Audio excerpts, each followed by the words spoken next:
মুখ পড়ে কোথায় গেলি? সকাল সকাল হাতির 5 পা দেখেছিস নাকি? রাজ্যের কাজ পড়ে আছে, আর এই মেয়ের খোঁজ নেই। কুসুম, এই কুসুম। কি হলো? সকালবেলা এত চিৎকার চেঁচামেচি করছো কেন? আমার কথা তো আজকাল তোমার কাছে চিৎকার চাচামেচিই মনে হয়। তা তোমার আদরের কুসুম কোথায়? সূর্য তো মাথার ওপর উঠে গেছে, সংসারের কাজগুলো সারবে না নাকি? কাল দেখলাম মেয়েটার গায়ে খুব জ্বর, তাইও একটু বেলা করে শুয়ে আছে। বলো কি করতে হবে? আমি সব কাজ করে দিচ্ছি। দরদ দেখলে বাঁচি না, তুমি সংসারের একটা কাজেও হাত দেবে না। শেষে পাড়ার সবাই আমাকে বলবে আমি তোমাকে দিয়ে বাড়ির সব কাজ করাই। আমি দেখছি কোথায় গেল সেই নবাব নন্দিনী। মুখ পুড়ি, এখনো ঘুমাচ্ছিস? ওঠ বলছি। মা, আসলে জ্বরটা একটু বেড়েছে, তাই উঠতে পারছি না। নবাব নন্দিনী? তোর বাবা কি আমার জন্য কাজের মেয়ে রেখেছে? আর তুই ঘুমাবি, সে আমার সব কাজ করে দেবে? খাট থেকে নিচে নাম বলছি। মেয়েটা তো বলছে ওর খুব জ্বর। জ্বর তো কি হয়েছে? আর এক্ষুনি বাসনগুলো মেজে উঠানটা ঝাড় দিয়ে ফেল। আচ্ছা আচ্ছা মা, আমি এক্ষুনি যাচ্ছি। তোকে বারবার বলেছি আমাকে মা বলে ডাকবি না। তোর মতো মেয়ের মা হতে আমার বয়ে গেছে। আমি তোর সৎ মা, এটা ভুলে যাবি না। আমাকে ক্ষমা করে দে মা, তোর ভালো চাইতে গিয়ে আমি তোর সবচেয়ে বড় ক্ষতিটা করে ফেলেছি।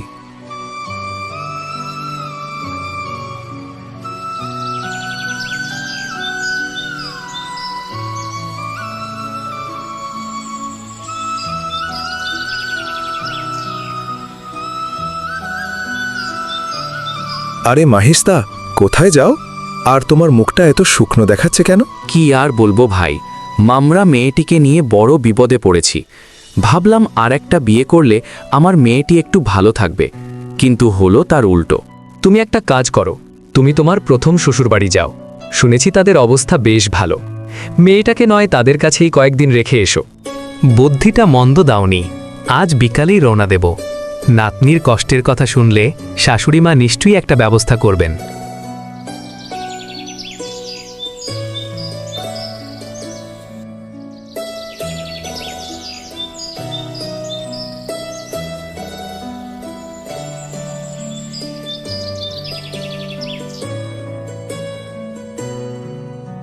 গিন্নি, আজ আমি জরুরি কাজে একটু শহরে যাচ্ছি। তুমি আমার মেয়েকে কিন্তু দেখে রাখবে। মেয়েটাকে অকারণে গালাগালি করবে না। এমনভাবে বলছো যেন তোমার মেয়েকে মেরে গায়ে দাগ বসিয়ে দিই। একটু আটটু কাজ করাই, তাতে শরীর ভালো থাকে। যাও তো, নিজের কাজে যাও, অত জ্ঞান দিতে হবে না।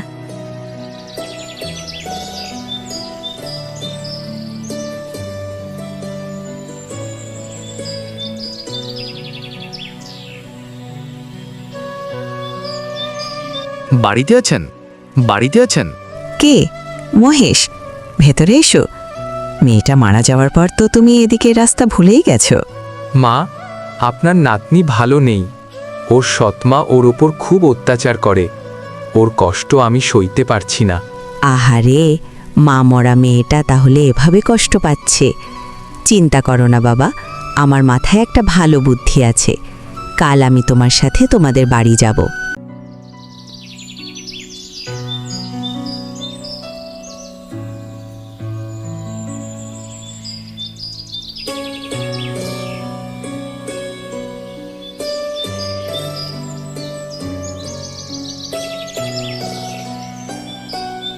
গিন্নি, বাইরে বেরিয়ে এসে দেখো কাকে নিয়ে এসছি। কি এত চেঁচাচ্ছ কেন? আর এই বুড়িটাই বা কে? ছি, এ কেমন ভাষা তোমার? সালাম করো, উনি আমার শাশুড়ি। ভয় পেও না মা, আমি তোমার পথের কাঁটাকে দূর করতে এসেছি। মানে, আমি কুসুমকে নিয়ে যেতে এসেছি। কুসুমের মা মারা যাওয়ার আগে 20 ভরি গয়না রেখে গেছে ওর বিয়ের জন্য, আর 10 ভরি গয়না আমার বাড়িতে আছে। ভাবলাম কুসুমকে যখন নিয়ে যাব তখন সব গয়না ওকে দিয়ে দেব। সে কি, এ কেমন কথা? এতদিন আমি কুসুমকে খেয়াল রাখলাম, তাহলে গয়না তো আমার পাওয়ার কথা। কুসুম তো আমার খুব আদরের মেয়ে। বেশ, আমি 7 দিন পর আবার আসব। দেখব তুমি কুসুমকে কেমন খেয়াল রাখছো।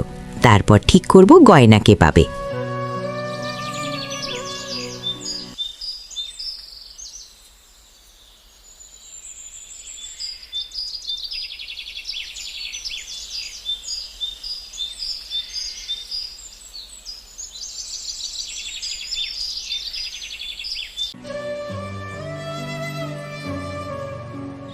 কুসুম, তোর গায়ে জ্বর, তুই ভেতরে গিয়ে শুয়ে থাক। মা, আমি যদি এভাবে শুয়ে থাকি তবে বাড়ির এই পাহাড় সমান কাজগুলো কে করবে বলো?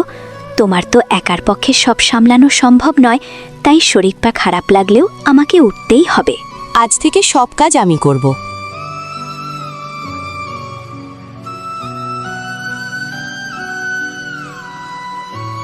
মনে হয় ওষুধের ঠিকঠাক কাজ ধরেছে।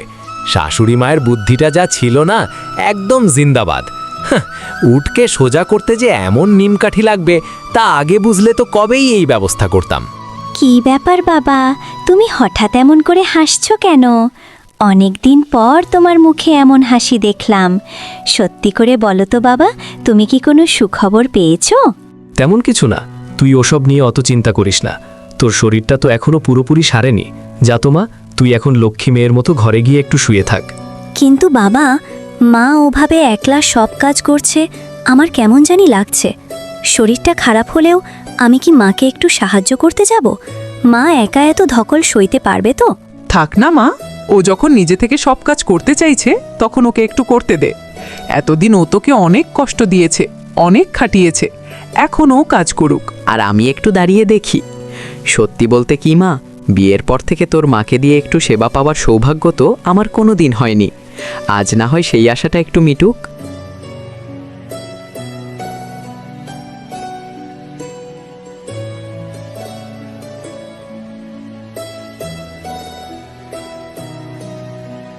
ওরে বাবা, এ তো দেখি জান বেরিয়ে যাওয়ার জোগাড়।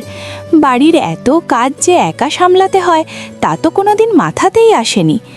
এই আগুনের তাপে আর খাটুনিতে তো আমি সত্যিই মরে যাব। রোজ ওই ছোট মেয়েটাকে আমি কি অমানুষের মতো খাটাতাম, আজ নিজের হাড় ভাঙছে বলে হাড়ে হাড়ে টের পাচ্ছি।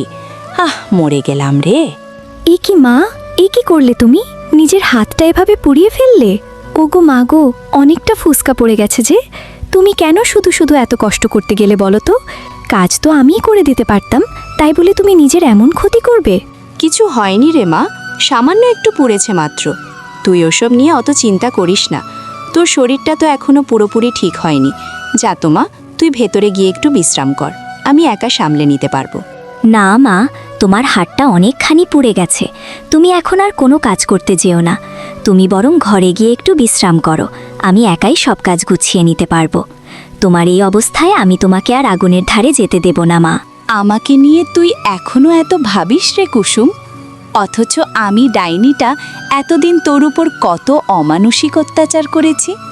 সামান্য খাবারের জন্য তোকে দিয়ে দিন রাত পশুর মতো খাটিয়েছি, আর আজ আমার একটু বিপদে তুই এমন করে পাগল হয়ে উঠলি। আমি কি সত্যিই তোর এই ভালোবাসার যোগ্য মা? তোমাকে নিয়ে ভাববো না তো কাকে নিয়ে ভাববো মা? মা মারা যাওয়ার পর তুমিই তো এই বাড়িতে এসেছো। আমি তো কোনোদিন তোমাকে অন্য চোখে দেখিনি, সবসময় নিজের মা বলেই মেনেছি। মেয়ে হয়ে মায়ের কষ্ট সইতে পারি বলো? তোকে দেখে আমি সত্যিই অবাক হয়ে যাচ্ছি রে কুসুম। যে মেয়েকে আমি কোনোদিন নিজের মেয়ে বলে মেনে নিতে পারিনি, সারাক্ষণ যাকে পর ভেবে দূরে ঠেলে দিয়েছি, আজ সেই মেয়েই আমার কষ্টের কথা ভেবে এমন করে পাগল হচ্ছে। আমি তোকে কত যন্ত্রণা দিয়েছি, অথচ তোর মনে আমার জন্য এত মায়া লুকিয়েছিল। না মা, তুমি আর একটা কথাও বলো না। তুমি এখন লক্ষ্মী মেয়ের মতো ভেতরে যাও তো, আমি একাই সব কাজ করে নিচ্ছি। তোমার এই পোড়া হাত নিয়ে আগুনের ধারে থাকা একদম ঠিক হবে না। আমি থাকতে তুমি কেন কষ্ট করবে মা? এভাবেই কাটতে লাগলো তাদের এক একটি সুখের দিন। বাড়ির সেই পুরনো অশান্তি আর কান্নাকাটি যেন এক নিমেষেই কর্পূরের মতো মুড়ে গেল। মাম্পি এখন আর কুসুমকে সৎ মেয়ের চোখে দেখে না, বরং নিজের পেটের মেয়ের চেয়েও বেশি আগলে রাখে। দুজনে মিলে হাতে হাত রেখে ঘরের সব কাজ সারে। আর কুসুমের হাসিমুখ দেখে মহেশবাবুর বুকটা এখন গর্বে ভরে ওঠে। তো বন্ধুরা, তোমরা কি আরও দেখবে নাকি গল্পটা এখানেই শেষ করব?